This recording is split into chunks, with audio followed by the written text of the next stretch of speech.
Olá, tudo bem com você? Vamos seguir com o conteúdo sobre arte abstrata ou abstracionismo?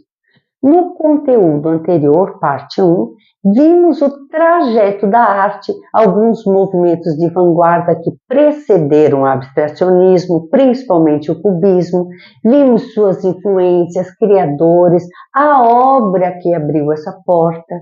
E caso você não tenha visto, eu recomendo que veja a parte 1. Eu vou deixar o link na descrição ou nos comentários para você. E agora vamos dar sequência a essa história e conhecer um pouco sobre o abstracionismo, suas influências, obras e representantes. Meu nome é Marli Fronza, eu sou artista visual e arte educadora e é um prazer imenso ter você aqui no canal Olho de Artista. Vamos lá? Na primeira parte falamos sobre o cubismo, mas afinal o que é cubismo? Por que esse nome cubismo, de onde isso veio? Em 1908, o crítico de artes Louis Bossel publicou um texto no jornal Gil Blas referindo-se ao novo estilo de pintura como realidade construída em cubos. Então, deu origem ao termo cubismo. E não é que pegou de novo o cubismo? Lembra? Foi assim com o impressionismo, o fauvismo, lembra? É preciso entender um pouquinho o contexto histórico e rapidamente.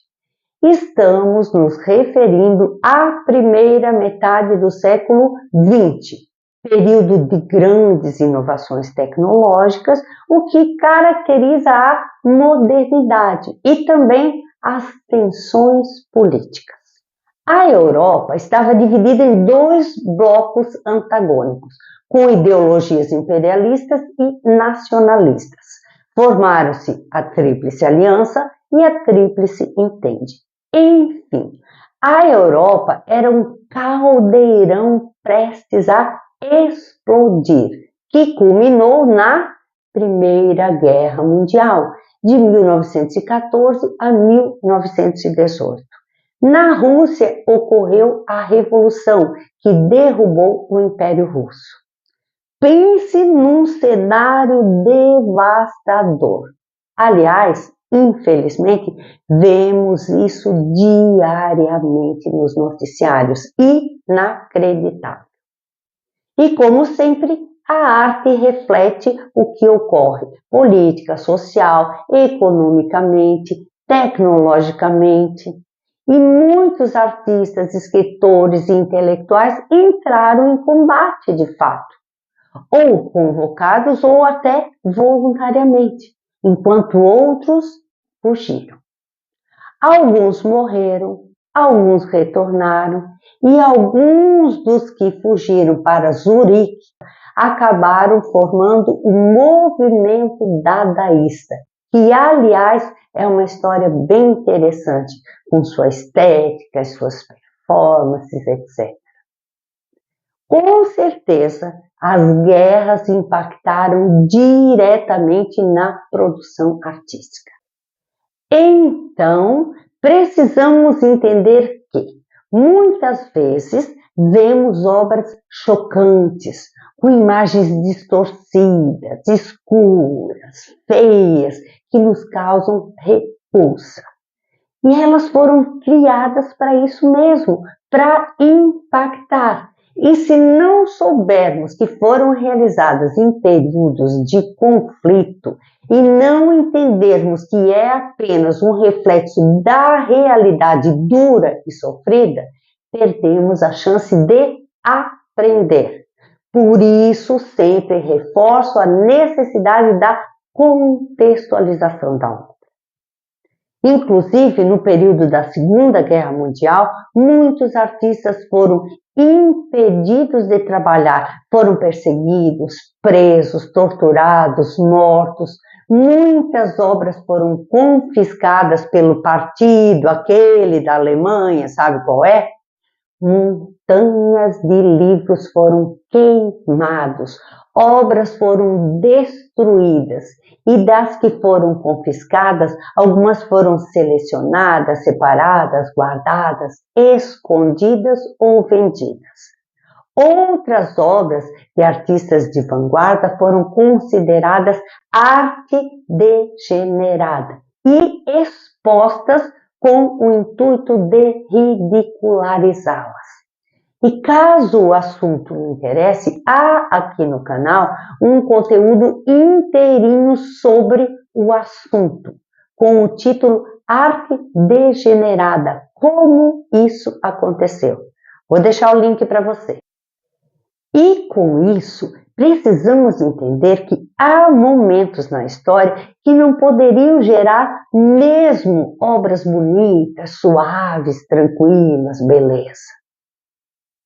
Bom, voltando ao cubismo, em que consiste? Vem exatamente da ideia de cubos, de formas geométricas, e foi um importante movimento artístico das vanguardas europeias, mas importante mesmo, inicialmente na França e depois se espalhou pelo mundo afora.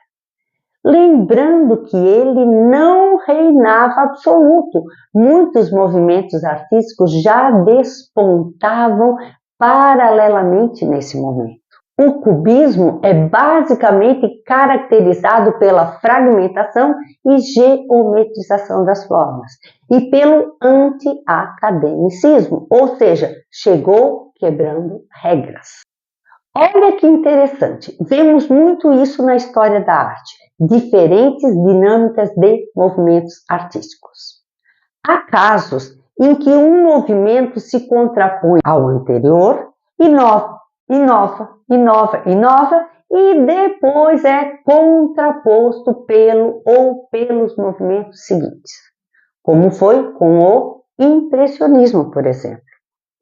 Às vezes, um movimento é influenciado e também influencia outros, ou resgata estéticas do passado, como fez o Renascimento com a Antiguidade Clássica, tanto nas artes quanto nas ciências.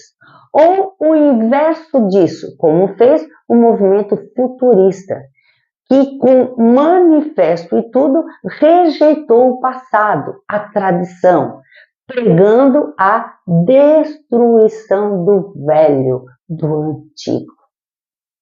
E nesse vai e vem, as coisas vão caminhando e se transformando. E só para constar, dentro do mesmo movimento é comum ocorrer desdobramentos, ramificações, que às vezes até geram outros movimentos diferentes. Foi assim no caso do cubismo, que teve duas fases: o cubismo analítico e o cubismo sintético, que estão bem explicadinhos e ilustrados lá no conteúdo Gênio ou Fraude, Pablo Picasso. Link para você aqui. Mas vamos ver um pouquinho. E é por aí que se inicia a coisa toda. No início, entre 1907, 10, 12, essas datas são relativas, não tão precisas, às vezes mudam um pouco conforme a fonte. Temos o cubismo analítico, onde os artistas geralmente usavam uma paleta monocromática e extrapolavam, fragmentavam tanto as formas, apresentando o objeto por vários ângulos diferentes, rompendo tanto com a representação visual que ficava difícil, geralmente impossível, reconhecer a figura que deveria estar lá ou que deu a origem à ideia. Essa é a forma mais abstrata do cubismo. Observe o acordeonista de Picasso. Consegue localizar e identificar a figura do músico ou do instrumento? Difícil, né? Já no violino e castiçal de Braque fica menos difícil. A partir de 1911, 12, veio o cubismo sintético, onde eles reduziram as fragmentações, tornando as figuras novamente reconhecíveis e mais simplificadas. E, além disso, passaram a incorporar elementos táteis através da técnica da colagem, introduzindo novos elementos como papel, jornal, corda, madeira, vidro, lacas, pentes, pregos, até outros objetos inteiros à obra, criando obras que extrapolaram o conceito de pintura e dando um caráter escultórico excepcional, subvertendo a coisa toda. Pense você que isso aconteceu há mais de 100 anos atrás. Pense no impacto desse negócio. Veja Violino e Jornal, de Braque, a guitarra de Picasso e principalmente essa obra de Picasso, Natureza Morta com Cadeira de Palha. Mas tudo isso ainda é figurativo. E caso você não tenha visto ainda, eu recomendo fortemente que veja os conteúdos que disponibilizei sobre arte figurativa ou figurativismo, com o título Qual o caminho das pedras para conhecer a arte? Parte 1, 2 e 3. Vou deixar o link para você. Isso contribui muito para compreendermos o processo, o caminho percorrido pela arte, lá dos primórdios até o abstracionismo e além.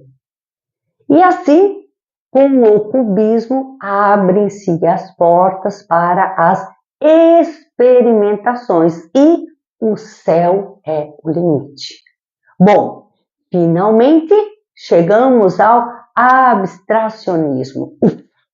E no que consiste? O verbo abstrair deriva do latim abstraere, que significa desatar, desligar, afastar. Ab, fora, traere, puxar. Em outras palavras, significa ignorar alguns aspectos, suprimir detalhes, extrair e focar em um ponto de interesse, um ponto específico. Quer ver um exemplo bem simples? Imagine você de frente para uma mesa de doces. Só que você não gosta de doce nenhum, só lhe interessa um bolo. Então você foca no bolo. Depois, se alguém lhe perguntar, viu os outros doces? Você talvez nem saiba responder, porque você abstraiu todo o resto, você focou só num ponto, só no bolo.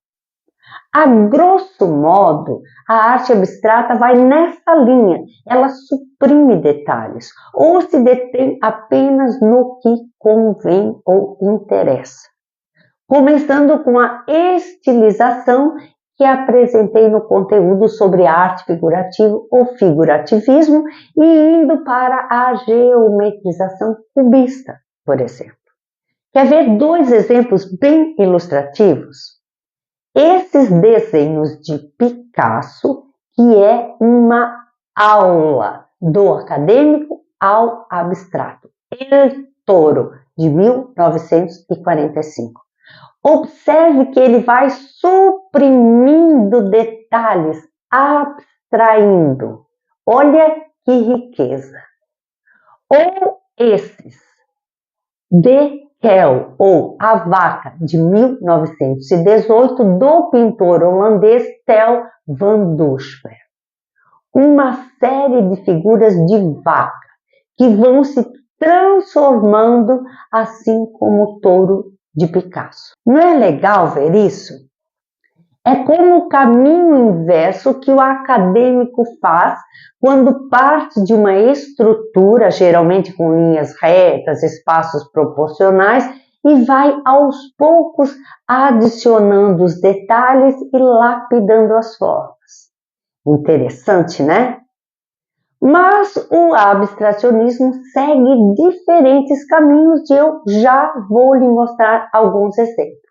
A arte abstrata é uma corrente que liberta das regras acadêmicas, que não representa nada realisticamente, que não tem essa função nem esse interesse, muito pelo contrário. Então, recapitulando, desde sempre o homem necessitou representar figurativamente as coisas que existem e para tal desenvolveu técnicas e regras acadêmicas como perspectiva, proporção, cores, etc.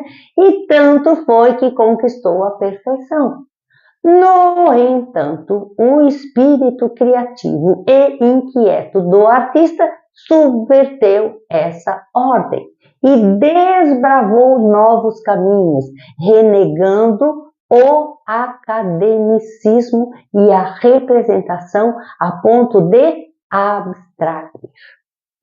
Se inspirou em outras culturas e também soube usar novas tecnologias. E assim, do academicismo vem o impressionismo, o pós-impressionismo, com uma gama de correntes artísticas, como o fauvismo, com suas cores fortes e extravagantes, e tantos outros ismos. Mas o cubismo meio que rompeu as barreiras que restavam e abriu espaço para outras manifestações e experimentações, ampliando cada vez mais o grau de complexidade e estranheza. A arte abstrata se descola da necessidade do compromisso de representar. Ela navega em outros mares. Vê o valor da obra em si mesma. Valoriza as formas, as cores, as linhas, texturas, as relações dos elementos entre si, luzes, transparência, sobreposições, espacialidade, ritmo, e a lista não tem fim, sem necessariamente ter relação com o concreto, com o real. Por isso, fica bastante frustrante quando tenta-se encontrar referências realistas em obras abstratas. Lembra o que o cérebro faz quando não reconhece? Ele procura encaixar nos padrões do seu arquivo. E é possível que não encontre lógica alguma ali. É isso. Há coisas que precisamos ter em mente com relação à fruição, à leitura e à interpretação de uma obra de arte. Na leitura da obra figurativa, nós procuramos identificar as formas, os elementos e relacionar com a realidade que conhecemos, como uma flor, uma árvore, uma figura humana, uma paisagem, uma abóbora, etc. Lembra? O nosso cérebro vai buscar os padrões nos arquivos e ok. Agora, na leitura da obra abstrata, os caminhos são diferentes. Reconhecemos também as formas geométricas, como círculos, quadrados, triângulos, as formas orgânicas, que também são figuras, só que não representam as coisas do nosso mundo natural ou real. Então, precisamos estar mais abertos, mais dispostos a buscar sentidos onde parece não haver. Mas esse sentido pode não passar necessariamente pela racionalidade lógica. Pode ser mais uma questão de emoção e sensibilidade, de intuição, percepção mais sutil do lado direito do cérebro. Lembra? A arte abstrata é bem mais aberta, com maiores possibilidades de leituras e interpretações. É uma arte mais subjetiva, que se contrapõe ao rigor do academicismo, inclusive na leitura. Quando ouvimos uma música, também acontece isso, mas temos uma gama imensa de gêneros, estilos e ritmos musicais, além do que temos músicas com letras, que poderíamos associar com a arte representativa, figurativa. E temos a música instrumental, que poderíamos associar à arte abstrata, da qual a única referência que o artista nos dá, quando muito, é o título. E aí? E quando nem isso o artista deixa? Você já observou o tanto de obras sem título, sem título, sem título que existem? Por que será? Comenta aí o que você acha. Por força do hábito, é comum nos sentirmos mais confortáveis com a música acompanhada de letra, principalmente na nossa língua, porque a letra nos dá pistas, parâmetros, referências, enquanto que a música instrumental pode exigir um pouco mais de disposição ou predisposição, um baixar a guarda, um observar, sentir. Talvez exija um pouco de esforço mesmo, de mais imersão, de buscar conexões diretas com os elementos sonoros, como o ritmo, timbre, harmonia, melodia, dinâmica, intensidades, etc., que vão tocar nossa sensibilidade de diferentes formas, sem uma explicação lógica, dependendo, claro, do nosso repertório, dos nossos arquivos, da nossa capacidade perceptiva, etc., nossa predisposição naquele momento e uma série de questões. E também há casos em que o compositor consegue descrever o processo criativo de uma música. Ah, foi assim, primeiro me inspirei em tal coisa e tal. E há casos em que isso não é tão claro. Nem o próprio compositor consegue explicar qual foi o caminho que ele fez. Assim como nós mesmos, por vezes temos reações e atitudes que não conseguimos explicar ou justificar de uma maneira tão lógica e racional também. Da mesma forma é a arte abstrata. Vê como a coisa parece fazer sentido agora? E podemos considerar muitas outras questões. Mesmo porque o abstracionismo não tem uma forma, um conceito fechado, engessado. Ele se divide basicamente em duas formas ou vertentes, quando se pensa de uma forma sistemática, né?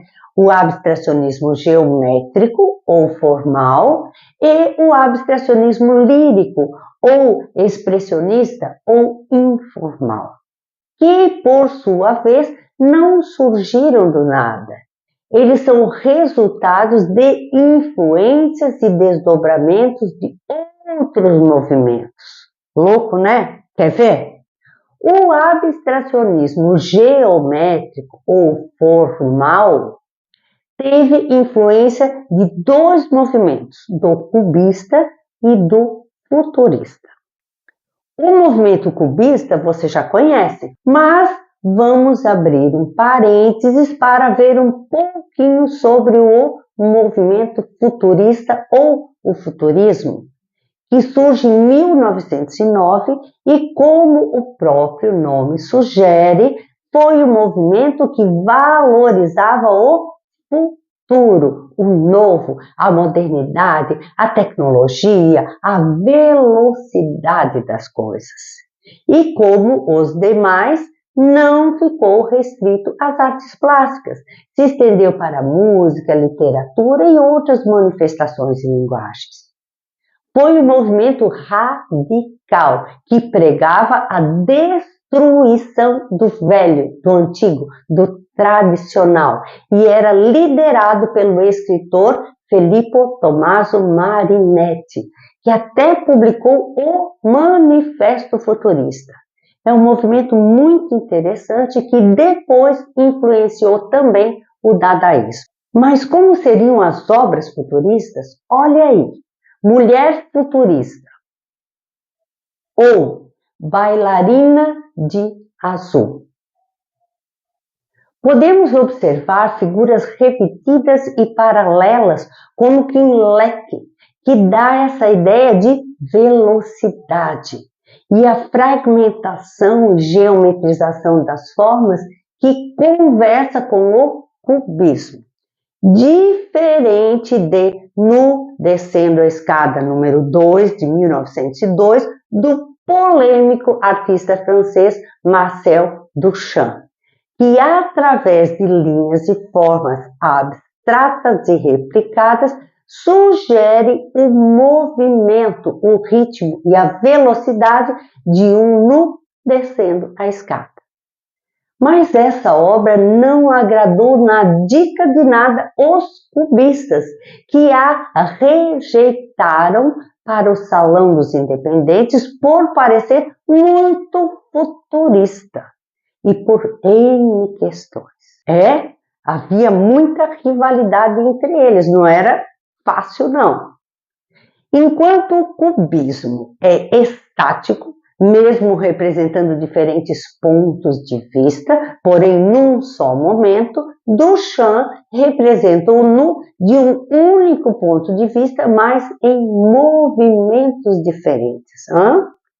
Na verdade, Duchamp criou treta com os cubistas, como provocador que era, e por conta disso ele e a obra foram parar nos Estados Unidos, onde ele ficou famoso. No futurismo também é comum imagens que lembram máquinas, engrenagens, cidades grandes como arranha-céus e túneis.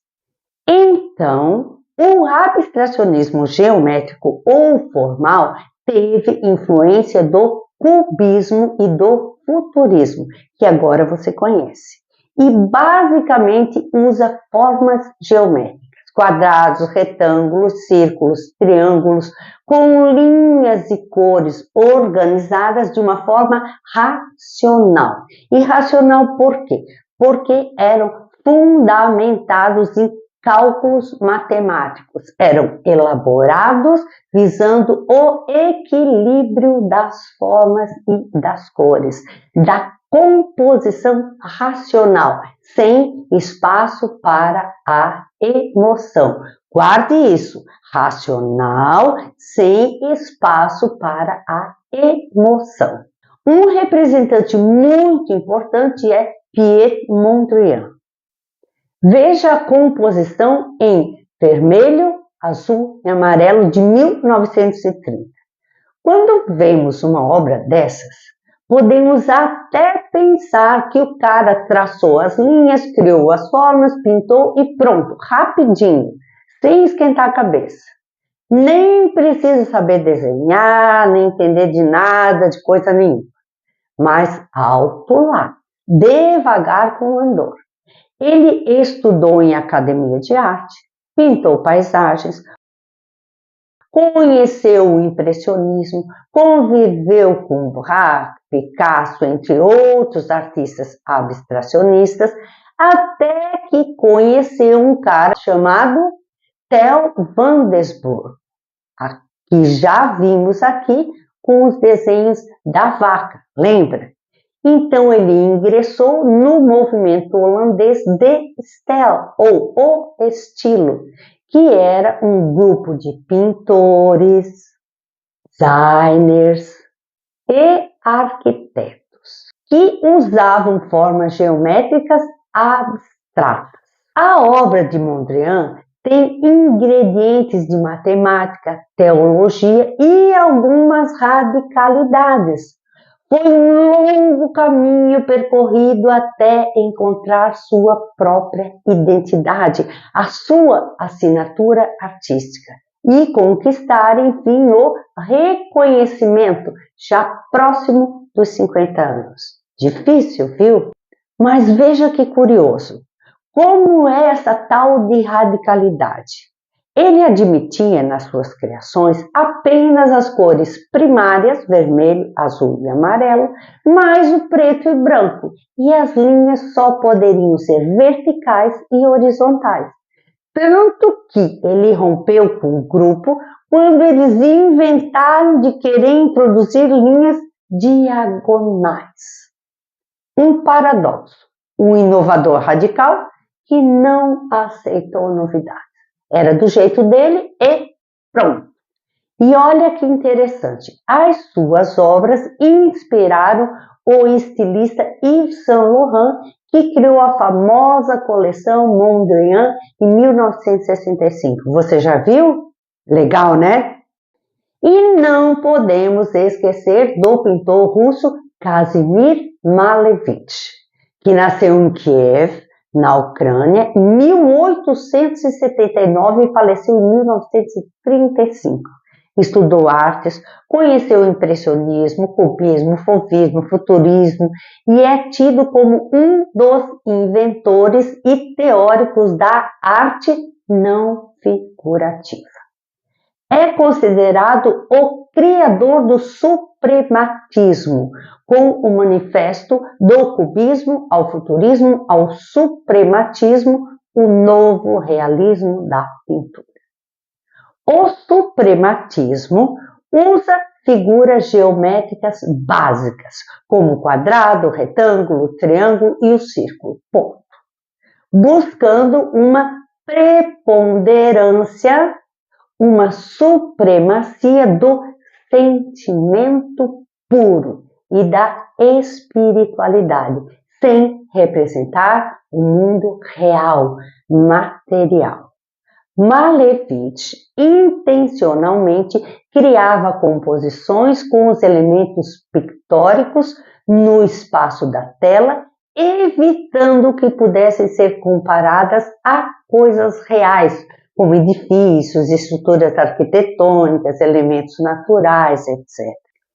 Ele defendia a arte apenas pela sua visualidade plástica, livre de finalidades práticas, diferente dos construtivistas, por exemplo. E claro que não é só isso, tem toda uma fundamentação e aprofundamento filosófico que não vamos abordar agora. Olhando assim, e ainda mais com esses títulos básicos, não dá para associar ao mundo real mesmo, como por exemplo, pintura suprematista com trapézio preto e quadrado vermelho. Ou suprematismo número 55. Mas quando o título é pintura suprematista de um avião em voo, nosso cérebro já é induzido a procurar o avião, mas onde está? Entre 1913 e 1915, ele pintou o quadro negro sobre fundo branco. Já ouviu falar? Que é composto por dois quadros, um quadro preto sobre um quadro branco, que rompe com a arte que existia até então e seria a obra abstrata mais radical, assim como outras nessa pegada. Depois da Revolução Russa, ele atuou como professor e escreveu textos filosóficos. Em 1927, expôs pela primeira vez suas obras em Berlim. E depois disso, ele retornou ao figurativismo, quem diria?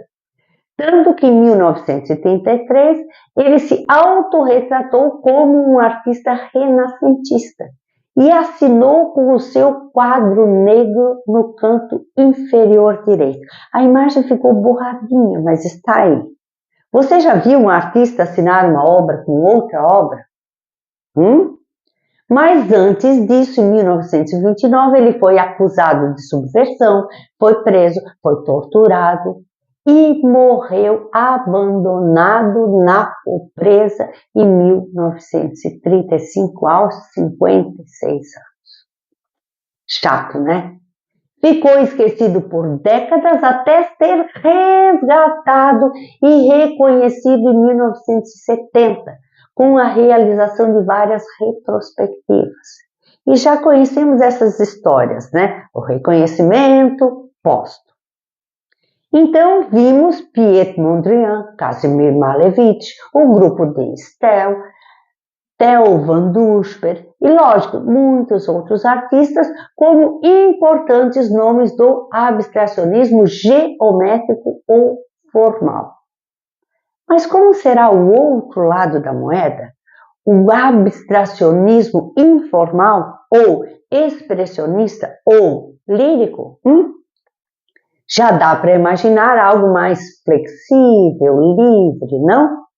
Pois é, esse teve influência do expressionismo, que foi um dos primeiros movimentos da vanguarda europeia no início do século XX. E foca em aspectos subjetivos, valoriza a expressão emocional do ser humano. Vamos ver um pouquinho sobre o expressionismo, então? Como os demais, esse movimento também se contrapõe ao academicismo, sempre. E também contra a sistematização alienante do mundo industrial e principalmente ao impressionismo e sua representação objetiva. Lembra, o impressionismo não tinha espaço para a emoção, pintava o que via e ponto. O expressionismo, por sua vez, valoriza a intuição e o irracional, cria a sua própria realidade que vem do interior para o exterior, por isso, expressionismo. Também teve uma grande influência da Primeira Guerra Mundial e as suas consequências, como a fome, a miséria, o caos, a violência, o desespero e a deterioração moral. Lembra a arte degenerada na Segunda Guerra? A arte reflete a realidade, se não imitando, copiando, reproduzindo a realidade formalmente, ela reflete exteriorizando sentimentos, geralmente com cores fortes e formas bem marcadas. Veja esses exemplos que provavelmente você reconhecerá. O Grito, de Edvard Munch, ou Os Primeiros Animais, de Franz Marc. Também tem brasileiros, como por exemplo Cândido Portinari, com Retirantes. Observe as expressões de tristeza, dor, desamparo e desespero dessas pessoas. Observe as cores, as linhas marcadas. É disso que estamos falando. Deu para ter uma ideia e ver a força do expressionismo, né? Voltando, o abstracionismo lírico segue as premissas do expressionismo, usa o instinto, a intuição e o inconsciente. Prioriza a necessidade interior na construção de uma obra imaginária, oposto ao abstracionismo geométrico, que é racional. O expressionismo lírico é caracterizado pela presença do sentimento e da liberdade de expressão. Usa cores e formas que representam o universo interno das emoções. Um grande representante, um dos pais do abstracionismo, é o pintor russo Vassily Kandinsky, que antes passou pelo expressionismo. Esse é um dos seus primeiros trabalhos, ainda expressionista, O Cavaleiro Azul.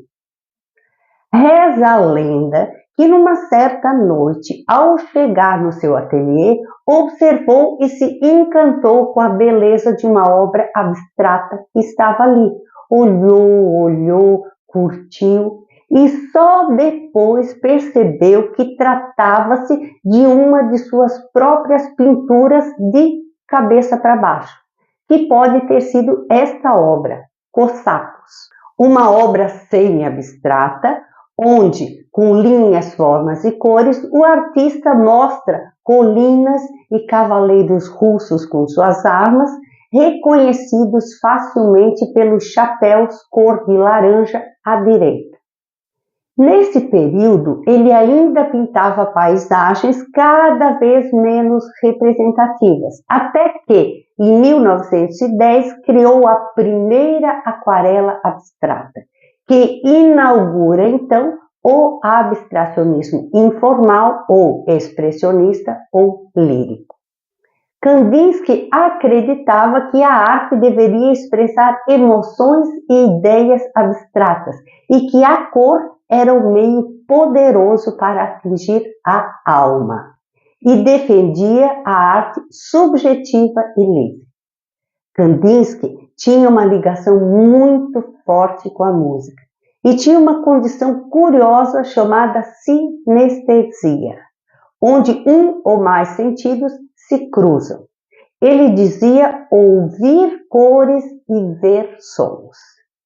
E ao que consta, a cantora e compositora Lady Gaga apresenta essa mesma condição, o que faz uma diferença imensa.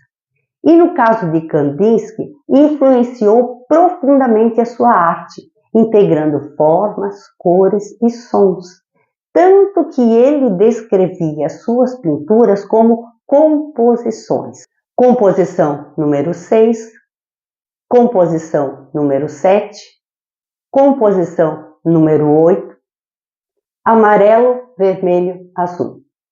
Então, viu que mesmo que possa parecer aleatório, ao menos no caso dessas obras de Kandinsky, há toda uma estrutura, uma ideia, um conceito, um processo de construção da obra, que demandou tempo, estudos elaborados, pesquisa, entendimento, atenção em cada detalhe e cada movimento. Não que todo o abstracionismo lírico tenha sido criado dessa forma, mas as obras de Kandinsky, sim, ao menos boa parte delas.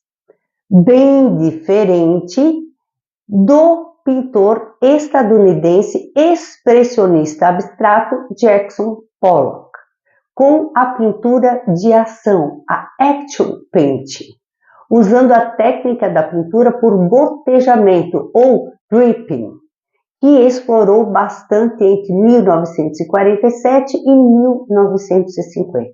Diferente da pintura de cavalete mais usual, onde o artista aplica a tinta na tela com o uso de pincéis, a técnica de gotejamento consiste em usar uma tinta líquida que é derramada sobre a lona estendida no chão. O artista caminha sobre a lona, enquanto que, com gestos e movimentos, goteja a tinta sobre a lona, formando linhas mais e menos espessas, entrelaçadas, emaranhadas, justapostas, sobrepostas, formando camadas, com as cores selecionadas. Sim, o artista faz algumas escolhas, como a dimensão, o material, as cores, escolhe onde e como derramar a tinta, o movimento, o gesto, o ritmo da obra. Mas nesse processo ocorrem manifestações espontâneas, alheias ao controle do artista. E isso cria efeitos inesperados, variados e surpreendentes que enriquecem a obra. E vamos considerar que uma obra dessas nem o próprio artista conseguiria replicar, o que já confere um valor extra, um plus, além da beleza performática em si. Pollock teve uma carreira meteórica, e quando um crítico influente diz, dei uma olhada e pensei, isso sim é arte extraordinária, e soube que Jackson era o maior pintor que esse país já produziu, e mais elogios ajuda bastante. Pollock foi casado com a também artista abstracionista Lee Krasner, com uma estética parecida em algum momento. Nu Sentado, Nightlight, número 3, Gaia. Pollock enfrentava problemas com o alcoolismo e faleceu em 1956 aos 44 anos de acidente automobilístico. E Lee Krasner faleceu em 1984 aos 75 anos. Mas o abstracionismo ainda tem outros caminhos, outras facetas, como o surrealismo abstrato do espanhol Juan Miró, que combina elementos e formas surrealistas do inconsciente, dos sonhos, como formas geométricas simples e orgânicas, cores vibrantes, com a estética abstracionista. O suíço Paul Klee também navegou nesses mesmos mares, com influência surrealista. E claro, existem muitos outros artistas e obras abstracionistas potentes, com muitas variáveis e implicações. Mas agora que estamos mais familiarizados com a arte abstrata, vimos que a arte percorreu um caminho em meio a adversidades, guerras, conflitos, transformações tecnológicas, conceitos, filosofias e desdobramentos, sempre refletindo o seu tempo, até desembocar no abstracionismo, e que mesmo o abstracionismo tem diferentes características e especificidades, com suas estéticas, correntes, conceitos e movimentos, que sofreu influências e influenciou. Vimos que a arte abstrata pode ser produzida tanto de forma mais racional e sistemática, quanto mais emocional, livre, solta e lúdica. Vimos que a leitura de uma obra figurativa é diferente da leitura de uma obra abstrata, que exige um pouco mais de desprendimento da relação com o concreto, o real, que é necessário romper padrões. Que a arte abstrata pode nos tocar de diferentes maneiras e que cada um de nós sente de um jeito diferente. Mas é bom lembrar que não para por aí. Antes, durante e depois disso, surgiram muitos outros movimentos, como a op art, a pop art, a arte poveira, o negativismo, o minimalismo, a arte conceitual, o concretismo, a arte contemporânea ou pós-moderna, com suas diferentes estéticas e linguagens. Foi isso que o abstracionismo nos trouxe, múltiplas possibilidades. Com isso em mente, você poderá apreciar uma breve sequência de obras abstratas com o respeito e o carinho que elas merecem. Observe formas, cores, linhas, texturas, ritmos, a composição e tudo o que você consegue.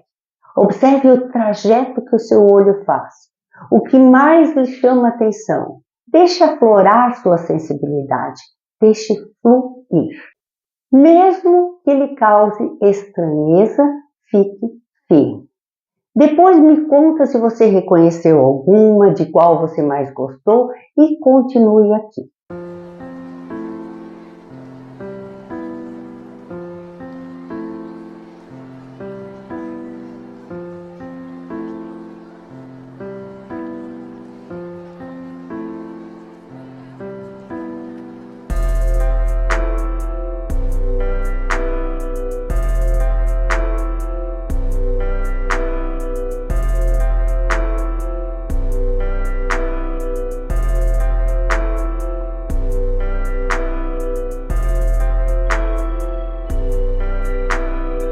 E aí, curtiu?